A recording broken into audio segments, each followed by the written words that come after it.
RiseAbsorb is redefining what growers expect from phosphate fertilizer. Backed by data and built for performance, RiseAbsorb helps reduce phosphorus losses, improve uptake, and boost ROI without increasing input costs. Join the next wave of growers switching to the next generation of phosphorus fertilizers by visiting phospholutions.com.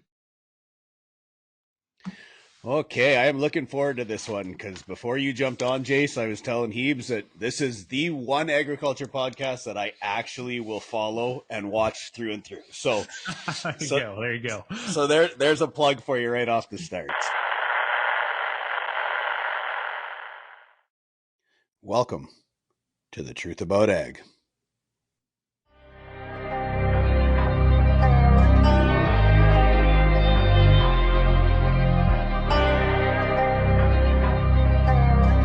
So we are the Truth About Ag podcast, distributed under the Real Agriculture Media Network and powered by the Hebert Group of Companies. Remember to like, share, comment, and subscribe wherever you get your podcasts. So today we have the legacy farmer. Isn't that what I'm supposed to call you? Is that the term? I mean, I guess you can. When I created the company name, I had no idea it was going to be a term that people would really identify with, but it just worked out that way long term.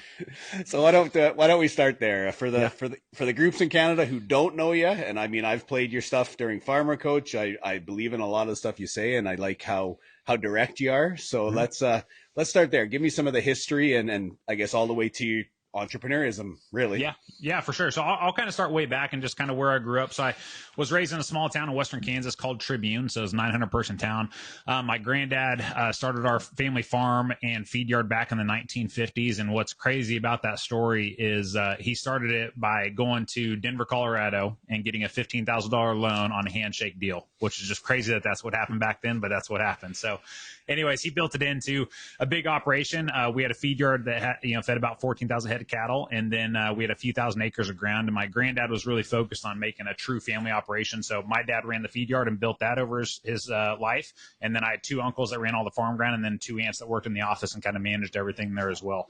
My granddad also had a grain facility and stuff there too. So anyways, a lot of different moving pieces, like a true, generational family farm there that had the opportunity to hopefully, live on for several generations. But unfortunately, that didn't happen. So summer of 2005 is when the entire thing collapsed there. And so, I was with my parents, unfortunately, when they got kicked out of their house. And I remember the day that my granddad told my dad it was over. And, and the thing is in the community that we grew up in, 900-person community, it didn't just impact my family. It impacted everybody there, because even with the grain facility going under and stuff like that, there was a lot of farmers around there that held grain there that ultimately didn't get checks, and so it was a big blow to the community there as well. But ultimately, I think about my parents and them losing everything. So, but, that happened in 2005. And so I was still in the middle of high school at that time.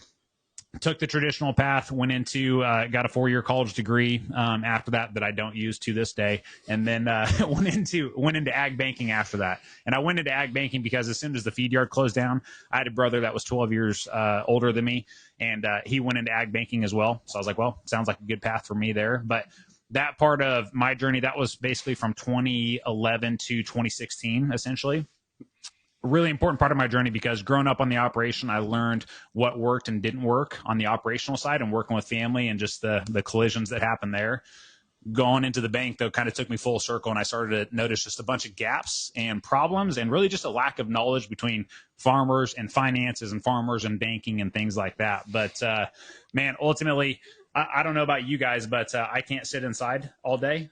So I knew within the first 2 weeks of stepping in that bank that there's no way I'm living out the next 40 years in a 12 by 12 box. Like there's just no possible way I can do it. So 2016 is when I left the bank, and my wife and I, we had 2 babies at the time, and I had no plan. We had $4,000 in savings, and I said, hey, I'm going to try to figure this out, and we'll see where we go. So that time was really a struggle for me. So basically from 2016 to 2019, those were the tough years. Like those were really hard years for us, tested our marriage, tested our commitment to each other because we had no consistent income. I had not started a legacy farmer yet. I was just trying to figure out how could I give back to the ag community? How could I help and also produce, good income for my family there too?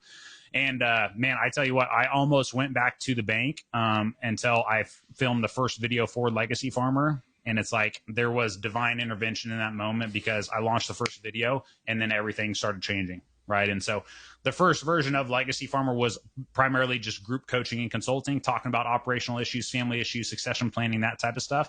But I continued to get financial questions. And that's when the entire model shifted to, yes, we still talk about all those things, but we have a major focus on just financial structure, organization, business entity organization, tax planning. But ultimately, the foundational issue is knowing your numbers at a detailed level so you can use those to drive your decisions and your operation off of facts, not feelings, which I know you guys have experience with and things there too. But man, it's turned into, a one-man show back in 2019 to where now we're, at this time of this recording, we're a team of 25 and several business coaches and a lot of customers and from across the country, and a lot of good problems to solve, but problems nonetheless. So anyways, I'll stop there. That's a quick 5-minute version of, hey, 2005 to 2025. It's almost like, other than the appearance, it's almost like looking in a mirror, Hebes, to be fair. Yeah, there's a lot of ups and downs on the journey for sure. Oh yeah, and honestly, both of us could probably say the same thing. Got our CPAs, literally couldn't live in a box. He chose a little earlier than I did to pull the exit strategy, but then again, started Maverick in 2019, and then kind of along the same lines as yours. Same year then. Wow. Okay. Yeah. Wow. Yeah. It all came along the same lines as yours. If we saw some gaps, whether it was the banking, whether it was just the financial knowledge and acumen of the producers, and then ultimately turned into the coaching side, which was Farmer Coach. So, I mean, yeah, we have a very similar path. Well, I think unfortunately, there's not enough people that do what we do either. Oh, no, it's an underserved by a long shot. Yeah. I think too, I like just the fundamental underpiece of it, right, is that whether it was the bank or the accounting firm, everyone was always focused on trying to get cost of production better, right? Yeah. But that never, cost of production, if you didn't balance your books and then put it in, didn't mean anything because it was just a guess on a piece of paper. But then it's those two farther steps that you brought up, right? Is that how cost of production then drives finances, how it drives risk management, and how it drives your day-to-day operational management, right? So it's data drives decisions. You said it. We call it blackjack farming, right? Just know the odds of every decision. And you still have Mother Nature, which is the turn card. Yeah. But I think that's why there's not enough people doing what we do too, though, is really we're trying to change the mindset of the farmer from a farmer to a business owner where everyone you deal with isn't necessarily a supplier, it's a partner. And so when you go into your bank, you should go in confident enough in your own numbers that it's a partner discussion, not a, can I please get this loan? No, if you know your debt service and you know your debt to equity and you know you can make money, it's like, hey, I'm going to get this loan from somebody. I'd really like to work with you. And it turns into a partnership discussion, whether that be on debt, on risk, on operations. And it's that kind of switch, I think, that sure seems like you're trying to flick the same one. Yeah, for sure. And the thing is like going into the bank at a young age and just fresh out of college, like I was shocked, guys, at the number of people. Like, I don't know why we have this conditioning growing up in the ag community, but we automatically look at our banker as, basically a trusted business advisor, even if they are 10, 15, 20 years younger than us and have zero business experience. You know what I mean? It's like, oh, just because you have the title and you work in the bank, you're qualified to lead somebody in making a multi-million-dollar decision. I was not qualified to do that at that time, right? And that's why I ended up being a bad banker is what I tell people, not because I didn't know numbers. I knew that very well and did my due diligence and stuff like that. What really got me interested is the two banks I worked at. My granddad tried to get financing there to save the farm operation. And ultimately, I got to go into pages and pages of reports and see exactly what happened, the decisions that were made, and kind of how those things ultimately transpired there. But most customers, though, I wasn't qualified to be leading them through that path, right? So a big part of our focus is training them. One, we want them to get their numbers structured and organized. But two, I want them to know exactly how the bank's using those numbers to drive decisions. That way our customers have the leverage and not the other way around going into the bank. Because, Kristjan, just like what you kind of said there, most customers, if they're walking into the bank and they don't know where they're at, it's a guarantee they're going to get taken advantage of because the bank knows they can't, right? And that never sat well with me. Yeah, and I think that's one of the main priorities that we have even in the business side for us is don't go in with your hand out. Go in. It's a negotiation, right? And most believe the bank's there to save them. Mm-hmm. The bank's making money off you. Like, it's a profit corp. Let's be fair. The 5 biggest enterprises in Canada are banks. Yep. Which is slightly different than the US. I know that, but for us, that's their main priority. And nothing against the banks. So I got lots of great relationships there, but their job is to lend. And we always use the term, and we've said it a million times, their job's to give you lots of rope, and our job's to make sure you don't hang yourself with it, right? Yeah. Essentially, right? And we've had so many customers that have come in over the years where they've taken that trusted advisor counsel from their banker, and the banker actually hung them on the rope for them. Extended out way too much there. And all of a sudden they get in and get, a little bit more detailed in the numbers. And it's like, shit, I should have been told no a long time ago. And that's, again, goes back to why I was just a bad banker, because I was stuck between two worlds, between, doing what's best for the customers, because most of the customers were, husband and wife that I worked with. To me, it was like looking at my parents, to be honest. Like, I couldn't sit there and not tell these people, hey, you need to understand the risk and the gambling you're taking with this multi-million-dollar decision versus trying to protect the interest of the bank. And just like what you said, Evan, the bank's making money either way. They're making money while they're sleeping, which is the best business model in the world. But the reality is, like, I had to lean towards just taking care of the customer versus the bank there. Well, and I think for both farmers and bankers, it's that misunderstanding of how long the rope is, because the farm operation is long equity. But if you're long cash, the rope can get jerked real hard, real quick, right? Yep. And that's the issue, is that on paper, you can make some of the ratios look good because the equity is long. But if the asset's never going to get sold, or basically never going to get sold, there's a few other metrics that not everybody looks at, right? Yeah, for sure. And I think we're consistently, and I'd be curious on what you guys are seeing up there, but a lot of the articles and stuff that get put out down here in the U.S. talk about how strong, the ag credit market is, and everybody's borrowing money, and it's really strong and things like that. And they show this chart, and we shared it on our social media not too long ago, where you see basically operating lines staying steady, but you see long-term real estate loans going up, right? And they're talking about the strength of the ag industry in the market. I'm like, guys, the truth of the matter is, the only reason these real estate loans are going up is to refinance the losses that are sitting on the operating line of credit. So it's a completely flawed picture of what's really happening. But again, unless you really know what's happening on the back end with the banks and why they're moving and restructuring this debt so they don't have 90-day or 120-day past due loans sitting on their books and stuff like that, you are stuck in this world of thinking things are a lot better than what they are. What about my favorite one, Shout? One of the big ones we see in Canada, right, is that we just put a whole bunch of equipment debt on the land. So it looks like the equipment's paid for to booster up current assets, right? And then push it all out to 25-year equipment debt. And I don't know, like the U.S. banks might be different, but like we do that all the time. Yeah, a Canadian bank, if you'll let them, will just push everything out as long as they can and take every personal guarantee they can. Which, if I'm a banker, I would too. I'm not disagreeing with it. And so we'll do some analysis. We did it even on our own farm when Shout first came. We got deeper, and you'll have 5-to-1 down on some of this debt because the land is appreciated so much, your personal guarantees appreciated so much, and then we've never take the time to pull stuff off, right? But that pushing equipment debt out, it can turn into a scary. You can do it once, but we're seeing farms do it 2, 3, 4 times over a 10-year period. Yeah, and that was the biggest issue that I had in the bank, though, too, and where I'd start having very direct conversations with customers saying, guys, you're eating away generational equity here, right? And to the banks want the real estate because, as you guys know, it holds its store value is much stronger than a piece of equipment. They're going to be able to liquidate it, sell it, get their money back in no time at all. But they don't pitch it that way to the customer, right? The customer. And this is the other, huge red flag for me that I don't get how people run their businesses this way. Just the whole idea of losing $300,000 or $500,000 in 1 year and terming out that loss over a 20-year period. It's such flawed business thinking to me. If you are losing that amount of money, something needs to change versus, hey, let's just put it on your grandpa's or your great grandpa's real estate and this equity that he built his entire life and just term it out for 20 years. It doesn't make sense to me. Well, and we've seen it, and as you said, we're seeing it more on the operating credit just as much as the equipment. And part of it, Kristjan, we said it a couple of podcasts ago, was the personal draws have gotten insane because we believe we're wealthy, even though if you're never going to sell the land, you're never going to realize that wealth. So we're essentially using operating credit out of the farm to fund a lifestyle that shouldn't be there. Yeah. And then on the other side, like you said, we have consistent losses, or we are overspending on equipment or whatever it might be. And then we term it over 20 years, fix the working capital, and the bank says, oh, working capital's good. Well, and now the problem is we're running into the debt service issue. And what most don't realize is when you knock 2 ratios into the red, now you got issues because you can't fix working capital if you don't have debt service. Yep, absolutely. And the thing is, this is where we've seen so many customers that have come in. Fortunately, a lot of our customers, we're getting them in before they cross essentially that line in the sand, is the way I explain it to them, to where there's no coming back, right? You start eating into the bank's safety net or cushion for that loan to value.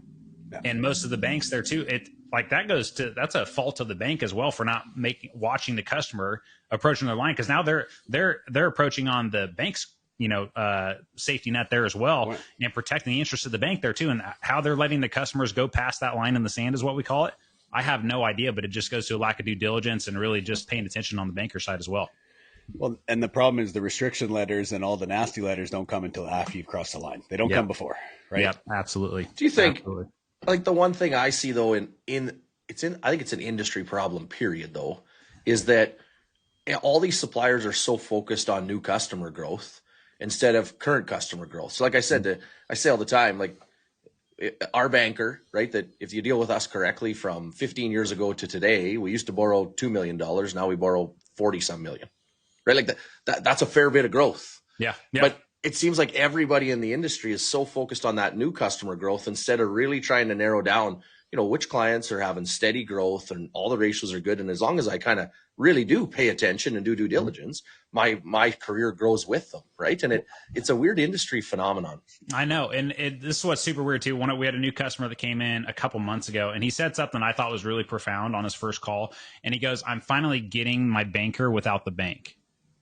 And that was really profound to me on what he said there, because there was so much more weight to what he said, because he's finally getting somebody like what we do, telling them exactly how it's going to impact them on these decisions they're making, with no, behind the door interest that we're protecting, like being an ag loan officer working for the bank there as well, right? And it's like, it blows my mind there how many decisions are being made, Kristjan, to your point there, where, man, we're not taking care of current customers. We're not analyzing it. We're not helping them truly grow the operation and be calculated and strategic and just sound business owners there. The other side of this, though, too, is and I always push this with customers, everybody's looking for the best interest rate, right? Especially in today's world, or at least in the past 2 or 3 years down here in the U.S. with high interest rates, and where we're at, like some of our customers came in with 9 to 10.5% interest rates on their line of credit, which I get that would cause anybody to start paying attention to other places. But man, if you have a lender, Kristjan, like you were just saying, that was really focused on their current customers, right? Helping them steadily grow and do it soundly and do it the right way there, interest rate to me then isn't really an important variable anymore, because you're more focused on relationship capital versus financial capital. Yep. And that's the huge thing there. A lot of people I don't see focus on. And to be fair, and I don't know the US as well, but like up here with the swap mechanisms and all the new interest rate tools that they've really come out with in agriculture up here, since it's now seen as a big business, let's be fair. Mm-hmm. The interest rate risk is actually quite minimal if you have those strategies in place. So it's the covenants that we're finding are the biggest issue now. It's not even the interest rate discussions. Yeah. Yeah. And the thing, like, even on the operating line of credit, for example, right? So more people, they're focused on what their operating line of credit interest rate is, at least down here, versus what their term interest rates are, right? Which we all know the amount of interest they're paying on their term loans is going to be tenfold what they're paying on their operating line of credit for 1 year.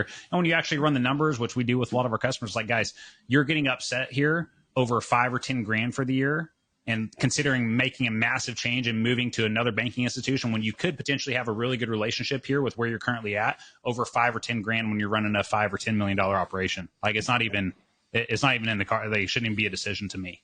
Yeah. Well, and I think what we're finding here, and this will lead us probably into a different topic, but I mean, once we get down into the land values up in Canada versus the US right now, we're still, and some might disagree with me, but we're still in a buyer's market. So we're still to the point that guys are still in massive expansion mode, even though we've seen number of drought years, or we've seen some tighter margins or equipment costs rising. So guys haven't got out of that metric yet. And then the covenants are offside, or then the ratios aren't in a good position, but they still see these land values and say, well, 10 years ago, if I could have bought it, I would have. So I need to buy it today. Right. Yeah. Yeah. Well, what I'm just curious, and this comes to, my lack of knowledge there, but when you talk about land prices up there, what are they essentially? Because down here from Texas up to North Dakota, I know a lot of those prices in between there, but man, the range is pretty wide there. And I would say we're pretty wide in Western Canada too. I mean, across the province that we're in, anywhere from, let's call it 2,500 to 7,000, depending on the area. And the issue isn't so much the gap. It's that it doesn't matter on productive units. Yeah. So doesn't good land versus bad land. Honestly, there's some bad land that's going way higher than what the good land should be going for. Yep. And then I mean, if you get into the Red River Valley heaps and stuff, you're probably in that 15,000. So there is some higher priced, or 20,000 in Ontario, but we're still in relatively low number in where we are. So we're still seeing the expansion mode, a heavy push. Yeah. If you use Saskatchewan and Alberta specifically, Jace, it'd be super similar to your Texas, parts of Kansas that get a bit more rain, North Dakota, Idaho, right? Yep. A little bit of Montana. So that, call it 600 to $1,000 of revenue per year per acre is kind of what guys are shooting for. Thousands a big year, and land's trading in that, like he said, 2,500 to 6,000. Not saying the revenue really has much bigger range than that, right? Some of the special crop guys might get to 1,500 or something one year, but then they'll have 3 droughts. The big thing specifically in Saskatchewan is you have to be a Canadian resident, and even a little bit tighter than that. Like a Canadian pension plan can't buy land in Saskatchewan. It's still super protected compared to some of the U.S. law, right? Wow. So like I'm only an hour from North Dakota, like 2 hours from Minot, and so if I drive an hour, they can't grow any more crops than we can, and like the land price virtually doubles the minute I cross the border. And I mean, I watch we fly out of Minot lots, right? It's the exact same crops, right? Yeah. There's a little more beans north of Minot, like the heat units get a little higher there, but like typically it's a cereal canola rotation, exactly the same as us, but just the access to capital on land. And then the other thing too, I say, is the one thing I really noticed, I did TPAP in the US, was good friends with Danny Kleinfelter before he passed, and so got to know a bunch of farms. The one thing down there is like there's a lot of 5, 6, 7 generation farms. Mm-hmm. That's not normal up here. Like I'd say a lot of 2, 3, 4, like we're 3 or 4 generations behind, which means that I think not only is it your guys' policy and law, it's also the fact that the land has had to change hands through that many more generations, which has created a bigger need for capital, right? Because any farm that has to be bought and sold within to the same family over and over and over every 30 years, it just blows my mind how we wreck. Mm-hmm. And I say on farms, but I've done enough work with small businesses. If it's going to be sold, if the legacy asset has to be paid cash for versus just be an investment where you pretend it's in New York instead of on the farm, and I pay you 3% every year as a sibling or as a cousin or whatever. This pure cash, it's created more needs for capital over the generational changes in the U.S. And I don't see Canada probably being any different, because as these farms increase in value and succession plans have to happen, banks simply aren't going to be able to do it all. Yeah. Let's pause the truth about ag to go into financial acumen. We are facing high cost of production, volatile markets. Come work with Maverick Ag. Why would you come work with Maverick Ag, Gibbs? I'm a big believer in doing what you're good at. And so if you don't want to spend time in the details specifically of your financial management and financial acumen, then you're better off to partner with somebody. Run your farm, grow your crop, raise your animals, whatever your specialty is, and have a high level knowledge of the financial side. But let somebody work with you to get into the details and let you know when debt service is getting close to offside, what your cash flow is doing, and what months you're going to be tight, so that you can run the farm the way you want to be, as perfect as possible. Do you want someone to help you deal with the banking regime, or look at your next equipment deal? Reach out to Maverick Ag. That's maverickag.com. Yeah, that literally can't finance it, or the farm can't afford to buy it for the next generation, and we've seen that kill family farms down here more times than not. But is the divide, the mindset around dividing up the farm operation and the succession plan the same up there as it is down here, to where they just want to break it up evenly between kids, or are people more committed to leaving it to the one that's coming back to really take over and lead the operation? I would say we're moving more towards, like, I mean, don't get me wrong, the legacy, there's still that discussion up here. Mm-hmm. And part of the discussions we have with guys is not necessarily that you leave the non-farming systems with nothing. Like that was never the plan in agriculture. It's how do you structure it and how do you set it up so it's a dividend. It's not you're not buying it on day one. Yeah, it's a payment over time, or they're a partner in the land co instead of being part of the operations. Like those are the discussions we're starting to have more on that side. Is that and don't get me wrong, guys used to use life insurance to equate everything, but with the land values now, I mean, unless you're going big whole life, it's not going to work. Well, I think even with the land values now, can you get a life insurance policy big enough to where it's equal? Yeah. No. Well, I think too, then let's be honest, the number one plan is just not have a plan.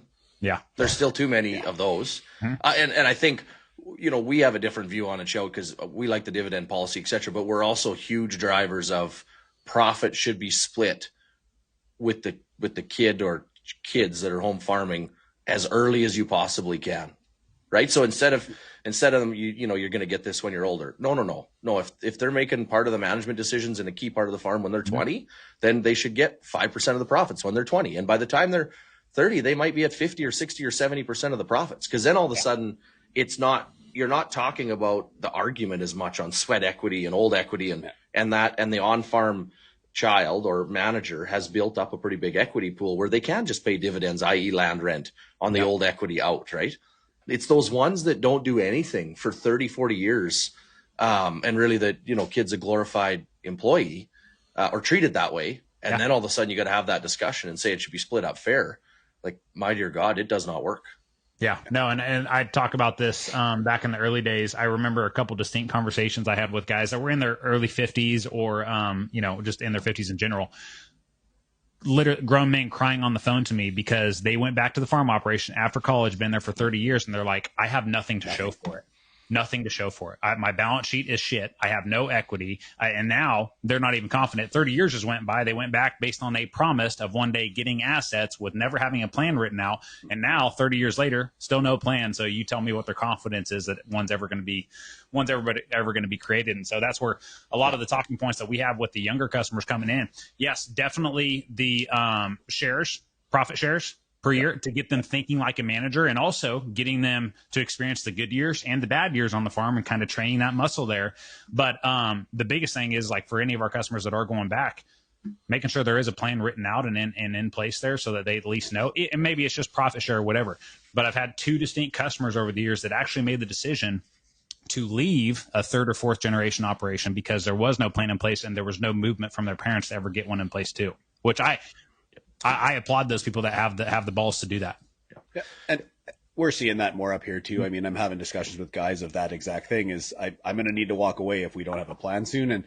And whether it's working or not, that's a whole nother discussion. But at the same time, all it's doing is shrinking our pool for actually taking on those acres, which then ties into the consolidation discussion and everything else, right? Like it's actually hurting agriculture. Yeah. I got 2 points. So one we need to discuss after. I think always the one interesting one I like talking about is the appreciation of the old land. So, like, in a lot of cases, the reason the older generation got to see that appreciation is because the younger generation was there and managed it and ran it. Because if they hadn't have been there to run it, they actually don't want to rent it out to anybody and they would have sold it. So there's always that discussion on the kind of the crystallization and increase in equity from the point that they kind of become the managing partner that I find is a touchy subject, but it's an interesting one, especially with what land's done the last decade. Secondly, I think one, and you're seeing this some too, a really neat thing we're starting to see is some, 55 to 65-year-old farmers really being proactive. They don't have any kids that want to come home, and they're starting to make deals with non-farm heirs. And it's funny, you get those two, and it's a really good agreement. It's profit shares are going to be 50-50, and you get a 2% or 3% or 4% land rent in perpetuity. And it's logical. Well, we've seen some really good ones. You took the family dynamic out of it, right? Yeah. Which, I mean, that's a huge issue down here, though, too, is in trying to figure out how are we going to do that and train the kids to be business owners versus just employees, right? And we talk, and I know just doing research on your guys' site, you guys implement EOS. We do the same thing within Legacy Farmer. I live and die by that process, though. But our farmers and ranchers down here, the business, they're not thinking that way, right? And we talk, the biggest thing I talk about with them is don't rob your children of that progression from employee to manager to, department head, director, whatever you want to use as for your titles there. Because I tell them, like, the guys that are, they teach at or basically keep as an employee for 40 years, all of a sudden have all the management decisions dumped on them. That person does not have the capacity to understand what they've been given, nor do they respect it, Kristjan. So going back to your point here, this is why we're able to lose $500,000 in 1 year and just term it out against great granddad's equity and the land that he built for us. Thankful to him, but there's no respect there. Right. And even building Legacy Farmer, I had to build it from nothing. And I started out with basically negative equity where I was at that time in my life. I'm super grateful for that because I respect it so much differently versus, man, if I would be back at the feed yard right now, guarantee you with the way my granddad was, he trained all of us to where, there was that entitlement. Right. As a kid. And, there's entitlement and expectation that you come back and this is what you'll get and all that type of stuff there. So I'm super grateful that I had to build it from nothing because now I respect it completely differently, which I'm sure is the same for you guys too. Yeah. I think shout to our favorite thing, is the equity calculator. And this was a simple way to try to explain to parents and kids, right? So don't ever get in the habit that it's just profits or it's just wages. So we pay land rent, and we try to get everybody to pay land rent, even on all the owned land, because that way older generation owns more land than you. They get that land rent comes out first. It doesn't matter if you grow a crop, and it might be at a discount to fair market value, but everyone's getting paid the same land rent. So pick a number. There's a return on equity for the equity that's in that company. And you can pick it 3, 5, 7%. I don't care. You get paid the same amount. There's a labor component that father, son, father, daughter, mother, daughter probably get paid about the same per hour for labor. That's ass in the seat time that we call farming. And there's a manager component that, well, you know, if you were the VP at the bank now, Jace, what would you make? Now, but that doesn't mean you can take it all out. Yes. Right? We're going to take out $6,000 a month or $5,000 a month. That's what we need to live the life we need. But when profits go to get allocated, before it gets split at 50-50 or 80-20, whatever, no, the land rent comes out first. Wages and return on equity come out next, right? And then your management comes out. And if you lose 500 grand, guess what, buddy? And you're getting 80% of the profits, your management fee just hurt your own equity. But that's how real life works. Yeah. And we walk them through step by step. And so then it's like, oh, so we would have made money if I didn't cost so much as a manager and we both didn't have so much money invested. Well, you could look at it that way, or you could say, if I worked at the bank and we had all our money invested in the stock market, we'd have done better this year. So let's get our ass in gear and do better next year, right? Like, and it's just a super simple visual that they're like, geez, you're right. I have a real estate company. I have the ability to place my own capital, which I'm investing in myself, and 8 years out of 10 is a great idea, right? And I have to get paid for working and managing. And it's three different discussions. And if you look at them that way, it can be pretty powerful. Yeah. Well, I'm curious though, like do the operations that you guys work with up there actually have the profits in order to be able to implement that type of model? Yeah, let's call it there's a gap. Okay. Don't get me wrong. I'm just really curious because I'm thinking like through our customers, I'm like, man, I can think about 10% of our customers that have that level of profit margin to where we could actually implement something like that and do it the right way, versus most of them that it would get a little bit more challenging for sure. Yeah. And to be fair, I'd say we niched pretty hard off the start, to be open with the Jace. Like I went after farms that were much similar to HGV and others, just because that's kind of where my interest was, to be fair. I liked the consolidated, I liked the bigger entities. And now that we're started farmer coaching and start moving into some of the other operations, there's still some really strong smaller operations. And I'm using the term small, don't take offense. Like for up here, let's call it 5 to 10,000 acres, 3,000, whatever. But they have controlled their cost structure. They understand their financial side. They are strong operators. So you are correct. There is a segment of the industry that you can't use this with because there's just no profit in. Yeah. And that segment, that's the hardest ones to work with, to be fair, because they're also the most emotional, most likely. Yep. Where the other segments already got the business acumen, they're seeing profitability. It's just a way to get rid of that sweat equity, and that was the biggest issue we were having when we started talking transition or bringing people in or non-farming siblings. It was that sweat equity discussion, and the equity calculator was a way just to show it, right? Yeah, yeah. It's where I get in trouble, right, Evan? On succession, is that you always get in trouble. Some succession experts don't always enjoy my talks because my argument is there's nothing of success to split here. Yes. Like we don't need to get into the deep emotions of if we like each other or can we get along. If you don't make any money, there is nothing to split up. Yeah. So what's the business plan first? And I don't care if you don't make money, that's fine. But how are we going to grow this into an operation large enough for 2 families or more to live off of? And if we can't have that discussion first, then it doesn't matter. Can we separate son and dad in our conversation or daughter and mother in our conversation? Because if everyone's taking $500 a month, you can't buy your groceries. Yeah. It's not going to work. It doesn't matter if we get along or not. And I would say that that's a big issue though, too, down here in the U.S. with the easy access to capital, because it's allowed our customers down here to become a lot more leveraged, which means it goes back to the same conversation there, Kristjan. If all you're inheriting is debt, there's nothing to inherit. No. There's no assets to inherit there. If they're all leveraged, there's nothing to do here. So a lot of people, again, it's just that kind of punch in the face when you first start working with them. It's like, guys, succession planning is step 10. We hope we can get there, but we have to deal with the immediate problems now and get some structure and organization in place. And you have to change the way you're running this business if you ever hope to have a dream of passing it on to the next generation too. Yeah. Well, and Evan, right, that we see in a lot of cases, and exact same thing you're using EOS, is that we're talking about succession of a job in a lot of cases, right? There's enough income there for 1.5 people and maybe kind of 1 employee. And so the minute you're going to go to 2.5 or 4, because you're bringing in a younger generation, we're seeing stuff just buying groceries, right? So are we going to grow the farm? Are we going to add an elevator? Are we going to do custom work?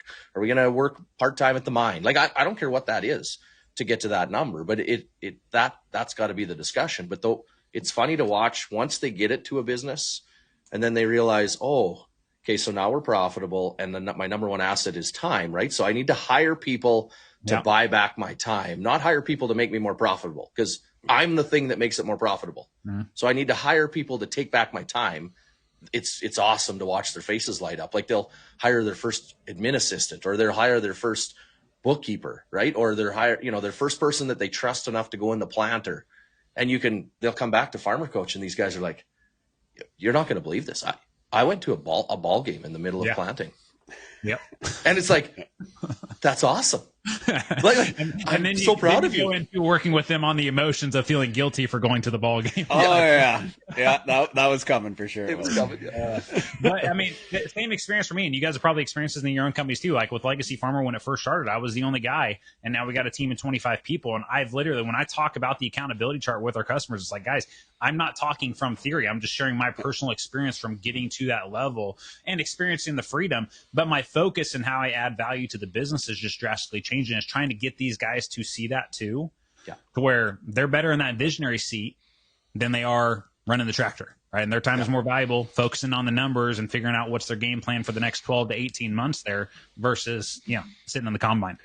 Well, and that's what gave us the benefits to do what we do, is that everything we've done, we trialed on HGV to start, to be fair. So if it's working on a 42,000 acre grain farm, it'll work in a business. Yep. And that was proof of concept for us too. I mean, when we started EOS Hebes, the book traction was great and everything, but until we actually had the proof of concept and the due diligence, then all of a sudden you started seeing those changes. And now we're at the point where we're seeing the next level, the management level on the farm, take that next step.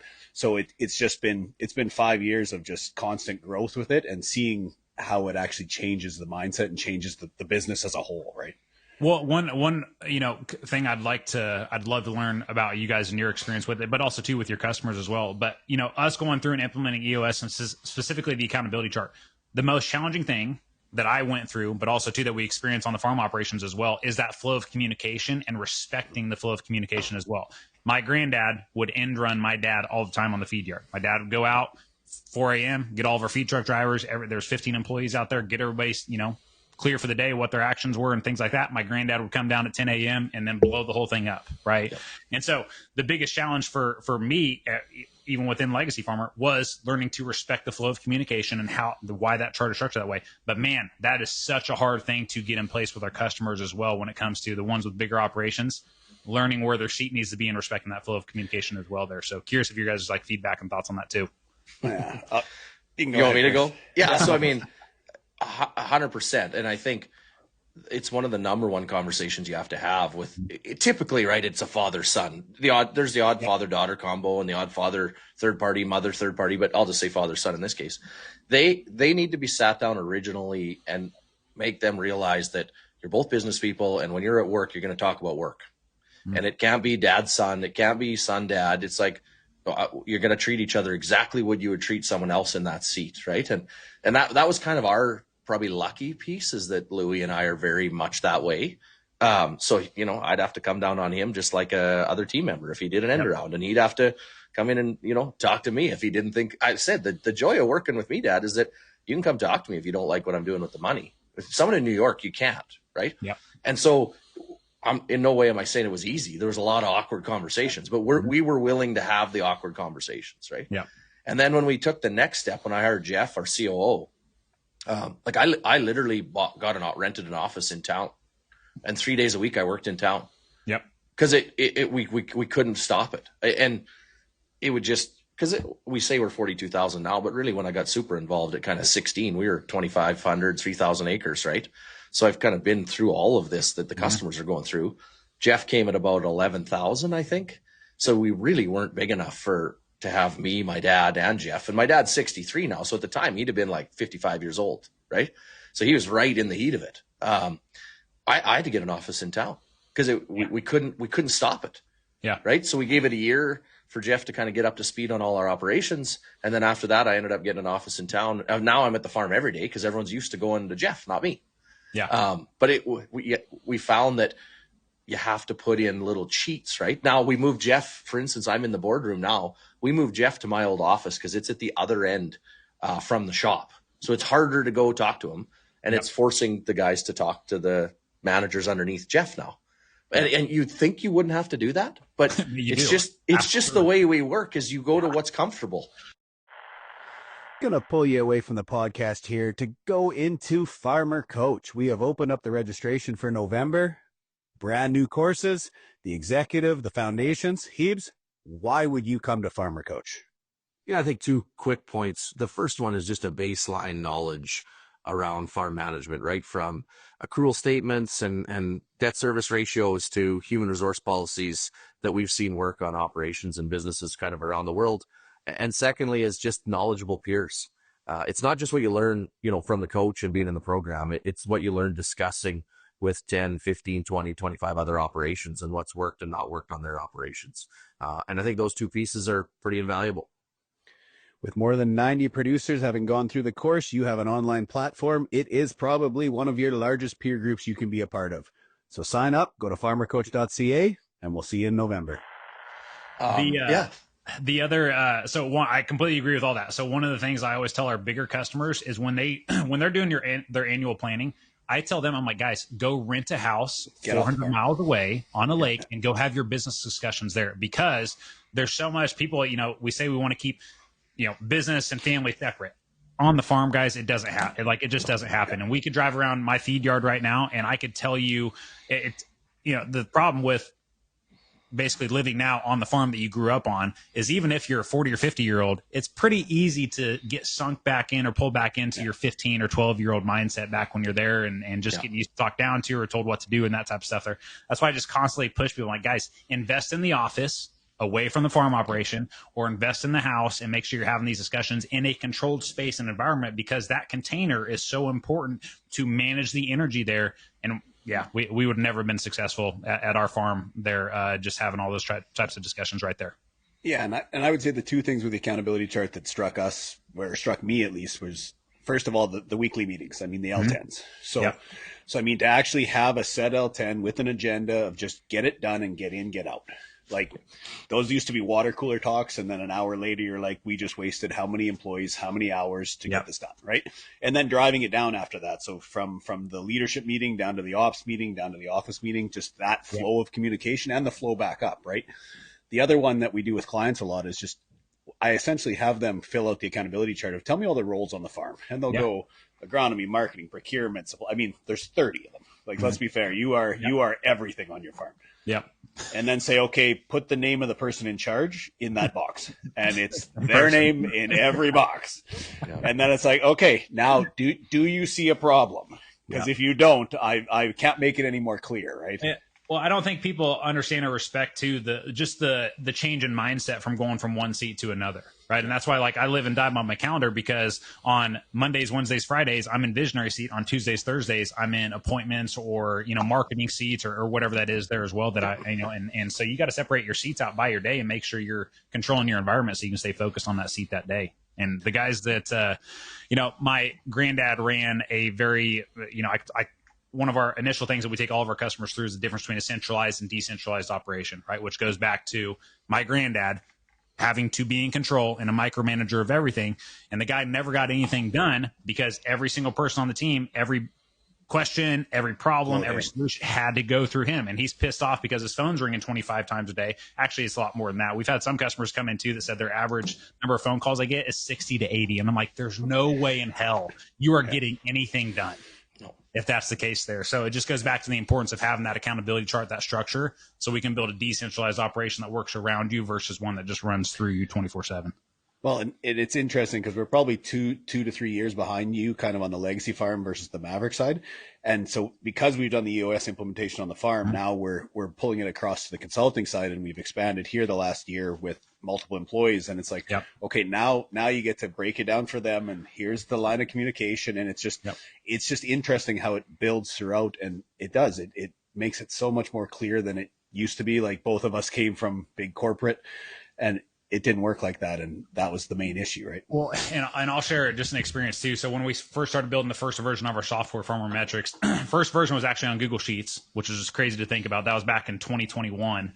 I paid a programmer $6,000 to build out all the custom calculations, and just the way that I viewed financials from a banking standpoint, and how I just tried to keep things clean and ultimately get a lot of clarity.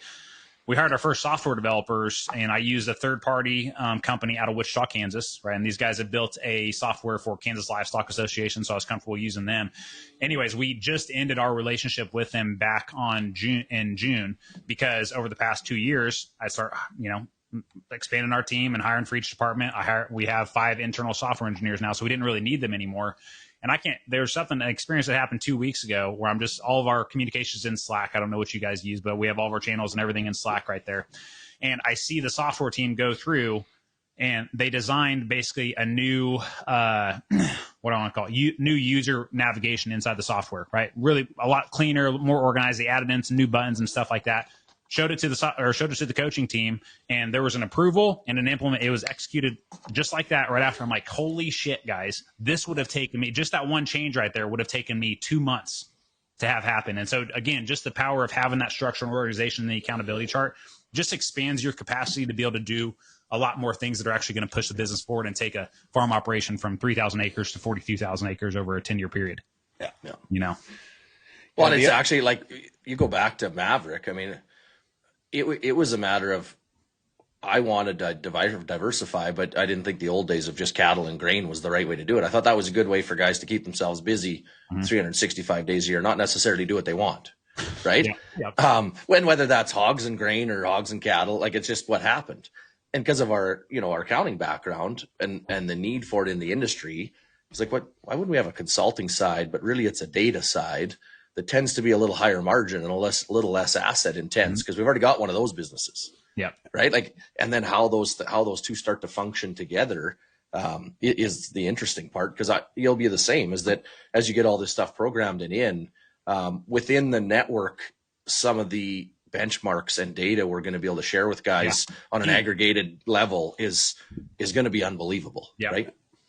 Well, and that's where just with our software and everything, we have all the balance sheet, all the cash flow projections. We have all, individual field by field level profitability, what their profit per acre is, all these metrics and all these data points there, which a lot of customers, when they do come into Legacy Farmer, they're wondering how their interest rate compares to everybody else, right? What's the overall profit margin per acre compared to everybody else? Like, all these important things there that we'll be able to use that data to share with the entire network. And most of, and this isn't talking crap on, the universities and stuff like that. A lot of, like, Kansas State ag management, for example, they go through and they take all of this farm data based off of, any surveys that they send out or tax returns that they can get. And they're trying to put together, this is what the average profit per acre was in Kansas. Sounds like the census.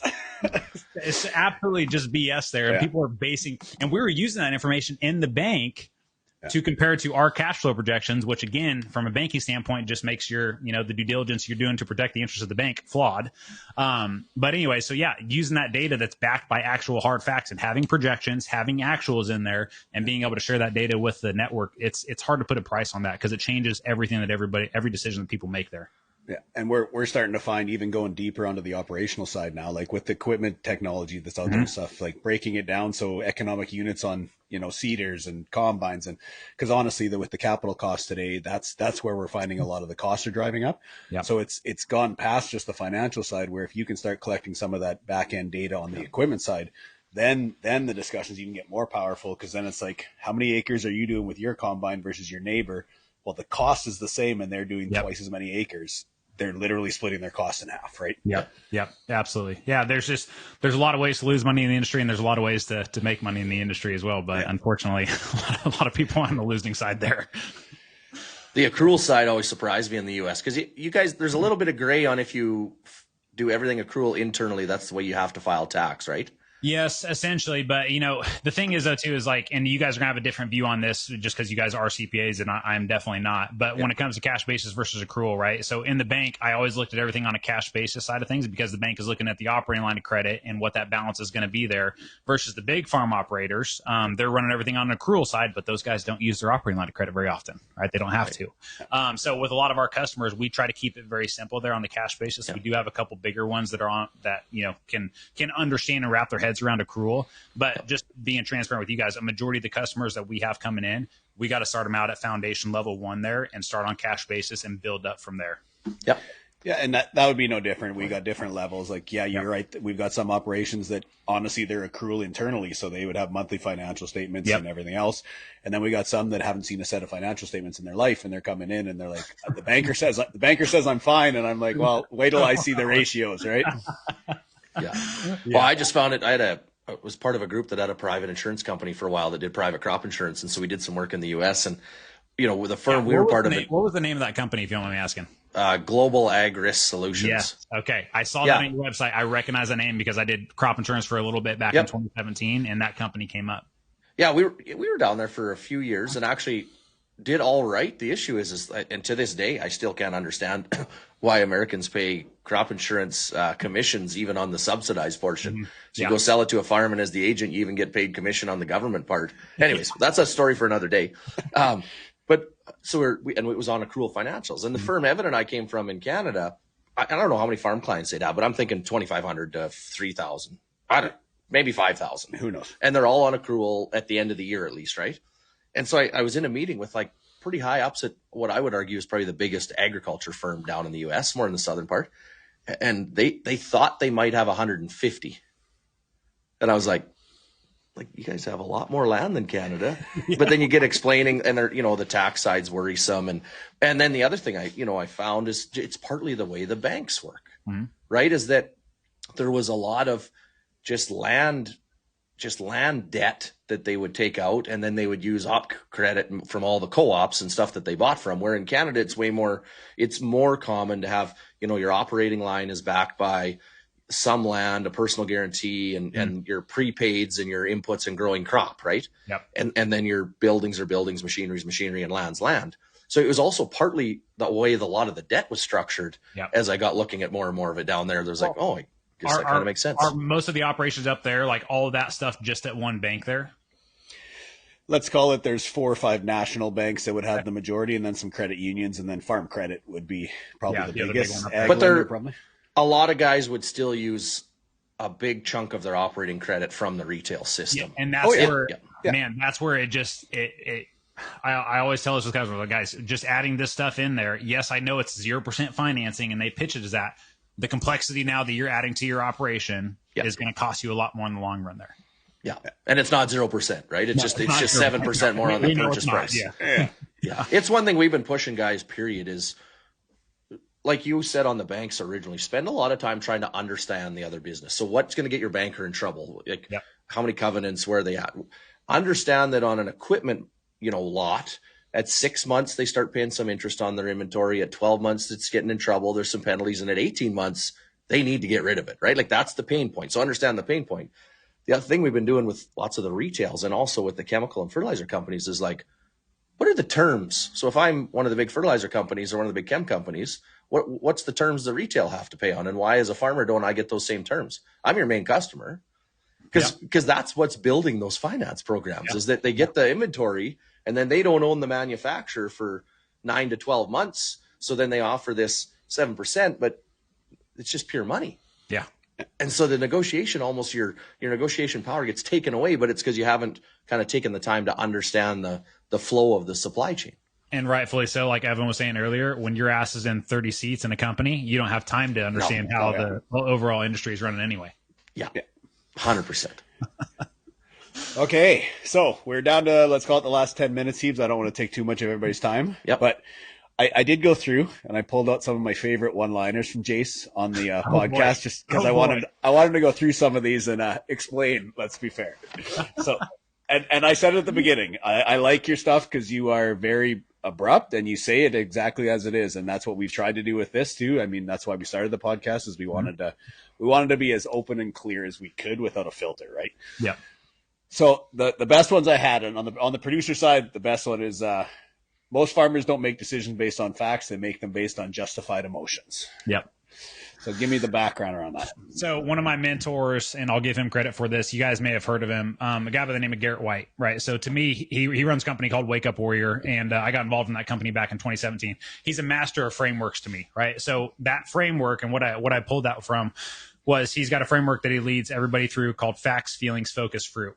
Right. So the first thing we're going to look at are what the facts of a situation are. Then we're going to monitor and go through our feelings of that situation. Then we're going to turn it into focus and what do we actually want there. And then the fruit is, okay, what are we actually doing now? What are the results going to be here? What are the actions we're going to take there? But a lot of people, though, they look at the facts, but then they stop at feelings. They don't go past that. Right. And they sit in those feelings. And I've watched it with my dad for years, sit in those feelings for a long time there. And ultimately, now we're not making any decisions going forward based on any type of facts or logic or reason at all. It's 100% based on emotions there too, and so that's one. It's an easy framework. I use it all the time, especially if we do like a hot seat call with a customer. We have one coming up on Thursday there. I'll always pull out those frameworks because it's a contextual way for people to process here and go through that information just with these containers there, so they can really get to the end result that they want there too. Yeah. No one is coming to save you today.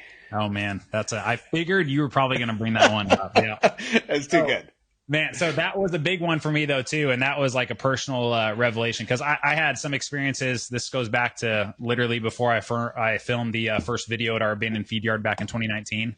My family and I, we packed up, moved our family, wife and 3 kids at that time, little ones, and went out to Utah for an opportunity out there, and the whole thing fell apart. Right. And so anyways, I went out there, didn't work out. We kept our house back here in Hays, Kansas, where we currently live. And I was moving and driving back with our first trailer there. And I left at like 4 a.m. It was a 14-hour drive. And anyways, I don't know if you guys have ever driven through Utah, but you can't go through that place and not have some connection to God. I don't know how religious you guys are, but just seeing the creation and everything like that. And it was like I was having a conversation with him at that time. And it's like where that lesson right there really stuck with me, because he's like, are you finally ready to listen to me? And nobody is coming to save you. Like, quit searching for all these external people or things or opportunities. Like, what you have to do. Next day, I filmed the first video for Legacy Farmer, launched it a week later, and then that completely changed everything. I mean, it was such a powerful moment for me in my life. Love it. Last one. Proactivity trumps dependency. So again, I talk, you guys see this with tax planning, for example, right? Proactive versus reactive, tendencies when it comes to tax planning. All of our customers, we push them to start tax planning in October so that they know what their tax bill and have a plan on what it's going to be 60 to 90 days before there, versus putting themselves in a situation where the time margin is way too tight. And now we're reactive or emotional with every decision, just trying to save some dollars there versus, being on the other side, prepared and proactive and ready to go. Right. And guys, that's the thing. I talk a lot in my stuff about being the top 1% of farmers and what it takes to be there. It's literally being proactive versus reactive, right? And thinking through. But if you're in a point to where you're so heavily leveraged, every decision then is reactive because you're just trying to get to next year, versus Kristjan, with your guys' operation, 42,000 acres and the bigger operations you work with.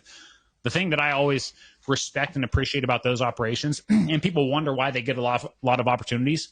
Well, because their time horizon on decision making is completely different. They don't have to make any decisions today. Whereas a lot of people that are leveraged to the tilt, yes, they have to move today in order to be able to survive and be farming next month or next year there. Where the bigger operations, they've earned the right to take time. They've earned the right to get these opportunities, which is why they're able to jump on such good ones when other guys are sitting there wondering, well, why are they getting all the opportunities? I'm getting nothing.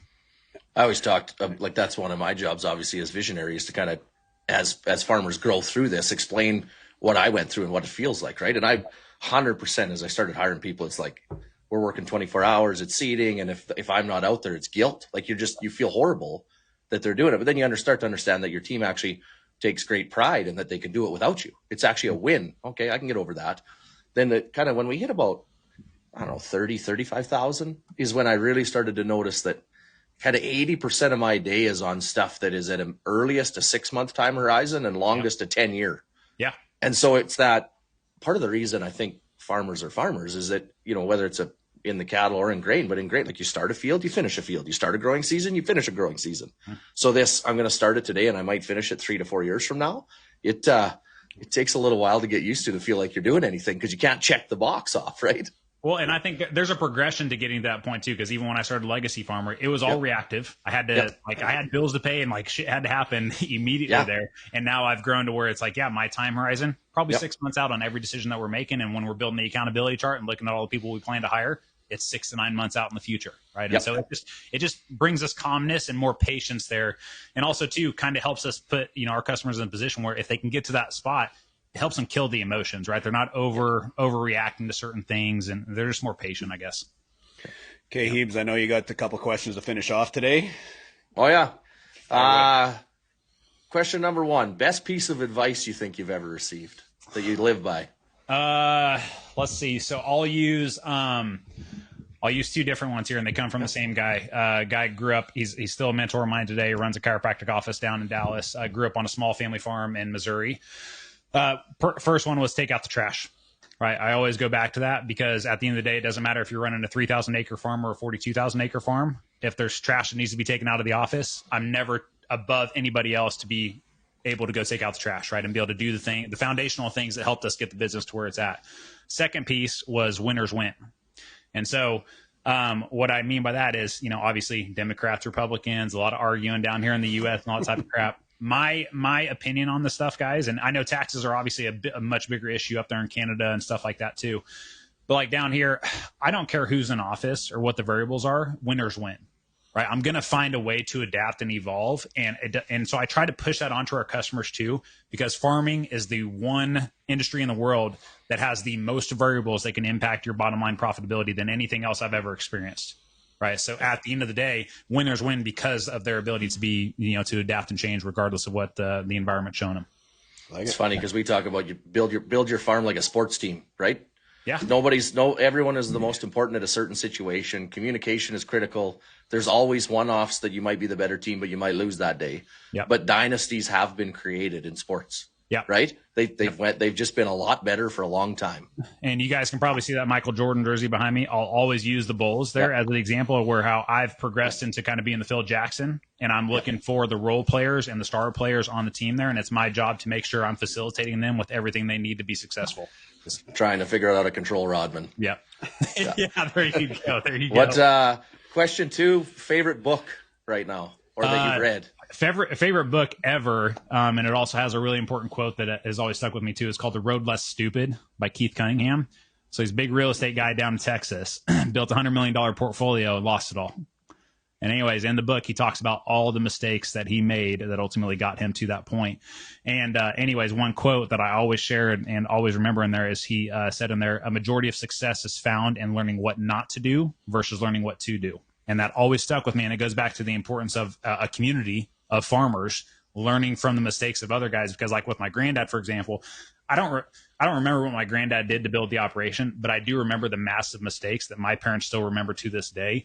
But also too, what it takes to be successful, and you guys may or may not agree with this, changes from year to year, right? Market environment changes, everything like that. But what it takes to lose, man, those mistakes stay pretty constant over a lifetime there. And I remember those mistakes. Okay, last one. And I used to say if you were ag minister, but I'm not sure the ag ministers in either one of our country can get much done. So basically I say if you had a magic wand and you could pick kind of 1 to 3 things that you would do to agriculture right now to set it up for the most success it could have in 50 years, what would they be? I tried to prep you on this. I was like, I should have sent Evan a note to get your email, but I sent it on Instagram. I'm like, I'm going to feel bad throwing this guy under the bus. Fortunately, my team did send it over to me, so we're good. Okay. People monitoring those, they screenshot and send it to me. Good. So with this one, though, I mean, I did a lot of time thinking about it. I would really just pick one thing. Yeah. And it's kind of how my perception has changed. And again, this is going back to God and religion a little bit. But even with legacy farmer guys, yes, okay, technically, do I own the company? Yes. But in a way, though, I can't take it with me. So is it really mine, right? Or the way I look at it is that God gave me this to steward, right? It's his creation. Things happen in my life that there was a higher power involved at some points in those times there where it's inarguable to me. It's like, okay, so this isn't really mine. It's just mine for this time that God gave me to steward. Right. And ultimately, I try to push that mindset onto all of our customers there as well, because when it comes to the succession planning, the emotions come into play, right? And that ownership or that entitlement kind of comes into play. So I try to approach it with that. And so if there was any lesson that I could really impress on all of agriculture, it's like, okay, yes, your family name may be on the land. You may, have, a young cattle company or whatever, but it's not yours. Truly. You can't take it with you. It's not going to the grave with you.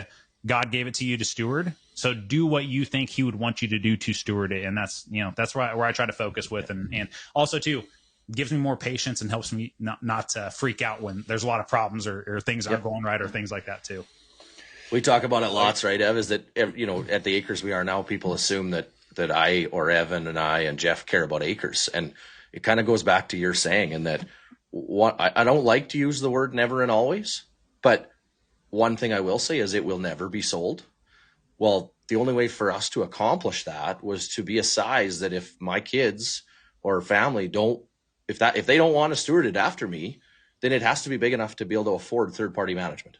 Yep. And make it, or if we used to do these SWOT analyses, and I used to just do them with mom and dad and me and my wife, and 3-4 years in a row, what's our biggest threat if Kristjan dies? It's like, how do we fix this? Yeah. Right. And that was when my dad was 55, 50, like we had time because dad could step back in and was very involved, and today is very involved. He'd be part of the management team. But the only way I could figure it out long-term was this thing has to be of size that we could take, say, 50% of profits or whatever it is and spend it on an external management team. Yep. And be okay with that. Yep. Because our land, if I die, our land's all paid for. We know the profitability's there, and we could have an outside third-party management team, and my wife and kids and the history of the legacy asset are there forever. And that was really the fundamental theory behind growth. And we didn't think it would necessarily be acres, i.e. we have a consulting company. We've debated on some elevator ideas. Like it just, as you said, when your door is open for opportunities, it's amazing how little time you have to spend looking for them. Yeah. Like great ideas walk through my door on a weekly basis where I'm just like, let's actually give me a couple days to think about that. Right. Like some of my expansions are on December 22nd, right when I'm about to leave. And that's when they got thinking about maybe, I might not want to re-up my operating line next year. Let's go talk to Kristjan. And it turns into just an interesting discussion. Mm-hmm. Well, that's the interesting part is when employees start working at Maverick, I just tell them, I don't know what we're going to be when we're going to grow up, but it's probably going to be pretty cool. Yeah. We're here along for the ride anyway. Yeah. All right, guys. That was a very enjoyable hour, Jace. I appreciate your candor, and I love the conversations. I think we're quite similar on the mindsets. So it flowed pretty easy. I didn't even need questions this time, so we're good. Yeah, it honestly would be nice to do this with you guys every 6 months or 12 months or something like that, and kind of have an update. Hey, this is what's happened the past year. This is where we're at. This is what we're working on. This is what we're seeing. Yeah, for sure. So give us the plug before we're done. What do you want to plug today? What do you mean by plug? What do you want to sell? Sell something. What do I sell? I don't need to sell anything. If people want to learn more about Legacy Farmer and you're in the U.S. and want to learn more about what we do, you can go to legacyfarmer.com or search for my name, Jace Young, on Instagram or Facebook, and you'll be able to find all the information there. If people want to access a free trial or free version of our software, they can just go to farmermetrics.com, and we literally offer the balance sheet and cash flow projections for free to kind of be that foundational piece for people just to get a basic understanding there. Yeah, love it. All right, guys, that's all. So like, share, comment, subscribe, and that is The Truth About Ag. Thanks for joining us. The Truth About Ag podcast is a proud member of the Hebert Group, which includes Hebert Grain Ventures, Maverick Ag, and Farmer Coach. We appreciate the support. Lastly, please like, comment, share, subscribe, and ring the bell. And if you have questions for a future podcast, please leave in the comments below. Thanks for listening.